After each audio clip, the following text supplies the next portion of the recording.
महात्मा रुरु। महाभारत में भृगुवंशीय महात्मा रुरु महर्षि प्रमति के पुत्र थे, जो महान तेजस्वी थे, जिनका तप और पुण्य बहुत बड़ा था। मेनका अप्सरा ने गंधर्वराज विश्वासु से एक कन्या हुई थी और उसे महर्षि स्थूलकेश के आश्रम के बाहर छोड़ दिया था।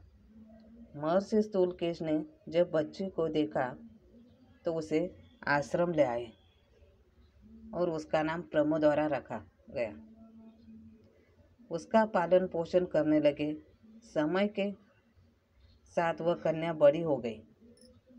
उसमें सभी शुभ लक्षण थे। रुरु मुनि ने प्रमोदवरा को देखा और उस पर मोहित हो गए। रुरु मुनि ने अपने पिता से कहा कि मैं स्थूलकेशु मुनि की पुत्री प्रमोदवरा से विवाह करना चाहता हूँ।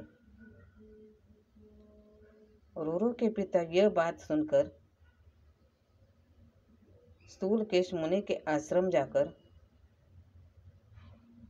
अपने पूर्व पुत्र के लिए प्रमोदवरा का हाथ मांगते हैं। स्थूलकेश मुनि भी इस विवाह के लिए मान जाते हैं। एक दिन जब कन्या, जिसका नाम प्रमोदवरा था, वो सहेलियों के साथ खेल रही थी, तभी उसका पैर सर्प पर पड़ गया और उस सर्प ने उसे दंश करते ही वो जमीन पर गिर गई और उसकी मृत्यु हो गई। स्थूलकेशु मुनि अपनी पुत्री को मरे हुए देखकर विलाप करने लगे। कुछ ब्राह्मणों ने उन्हें समझाने की कोशिश की, परंतु उनके दुख का अंत होते नहीं देखा। फिर रुरु मुनि के पास भी यह समाचार पहुंचा तो वो भी वहां आकर मृत शरीर को देखकर रुरु मुनि को बहुत दुख हुआ और सबकी बातें सुनकर वे बहुत ही आहत हुए। शोक से पीड़ित होकर उसने बहुत करुणाजनक विलाप किया और अपनी प्रमोदवरा का शोक करते हुए बोला, वह कृशांगी बाला मेरा तथा समस्त बांधवों का शोक बढ़ाती हुई भूमि पर सो रही है।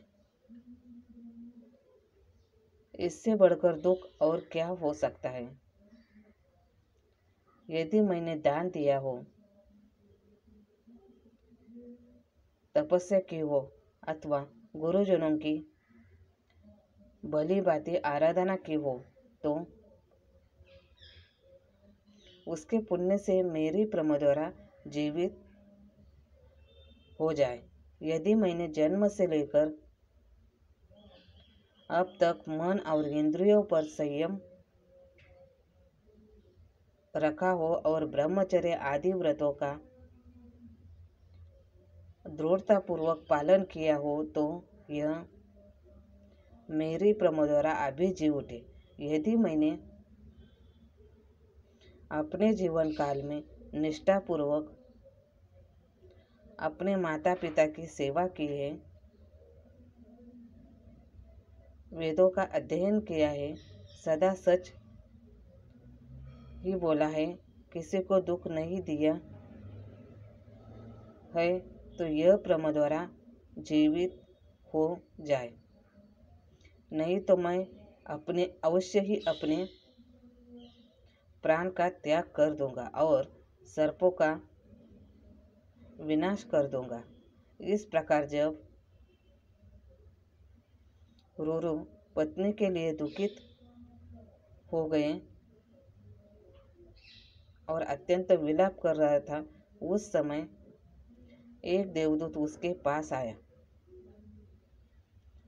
और रोरो से बोला, महात्मा रोरो, आपका ये विलाप और कथन सब व्यर्थ है। देवदूत ने कहा, हे धर्मात्मा रोरो, तुम दुख से व्याकुल होकर अपनी वाणी द्वारा जो कुछ कहते हो वो सब व्यर्थ है, क्योंकि जिस मनुष्य की आयु समाप्त हो गई है उसे फिर आयु नहीं मिल सकती। ब्रह्म द्वारा गंधर्व और अप्सरा की पुत्री थी। इसे जितनी आयु मिली थी वह पूरे हो चुके हैं। अंततः 3 प्रकार के कष्ट होते हैं, साध्य, दुसाध्य और असाध्य। साध्य और दुसाध्य है तो पूजा पाठ और इलाज करने से ठीक हो जाते हैं, लेकिन जो रोग या कष्ट असाध्य है उसके लिए मनुष्य की आयु पूरी समझनी चाहिए। वो कन्या का जीवन इतना ही था, अब उसे दोबारा जीवित नहीं किया जा सकता। किंतु ऐसे विषय में देवताओं ने एक उपाय किया हुआ है। यदि आप वो कर सके तो वो मैं आपसे कहूँ। अंततः तुम किसी तरह भी मन को शोक में न डालो। इस विषय में महात्मा देवताओं ने एक उपाय निश्चित किया है। यदि तुम उसे करना चाहो तो इस लोक में ब्रह्मद्वारा को फिर से पा सकोगे। देवदूत ने कहा, भृगुरुरु, तुम उस कन्या के लिए अपनी आधी आयु दे दो। ऐसा करने से तुम्हारी भार्या ब्रह्मद्वारा जीवित हो जाएगी। देवदूत की यह बात सुनकर रोरो मुनि तुरंत ही अपनी आधी आयु देकर ब्रह्मद्वारा को जीवित करने के लिए तैयार हो गए। तब देवदूत और रोरो मुनि दोनों धर्मराज के पास गए और उनसे कहा, धर्मराज, यह विश्वावसु मुनि और मेनका की कन्या है, जिसको स्थूलकेशु मुनि ने पाल पोस कर बड़ा किया है। रोरो मुनि के साथ इसका विवाह तय हुआ है। आयु समाप्त होने के कारण इसकी मृत्यु हो गई है और अब अपनी आधी आयु देकर रोरो मुनि इसे पुनः जीवित करना चाहते हैं। देवदूत की बात सुनकर धर्मराज कहते हैं, यदि तुम ब्रह्मद्वारा को जीवित करना चाहते हो तो जाओ, रोरो मुनि की आधी आयु देकर इसे जीवित कर दो। देवदूत ने आश्रम आकर ब्रह्मद्वारा को जीवित कर दिया। इसके बाद रोरो मुनि और ब्रह्मद्वारा का विवाह हो गया और वे दोनों अपनी आयु समाप्त होने तक सुख से रहे। ऋषि मुनि और देवताओं के काल में ऐसा होता था। उसके लिए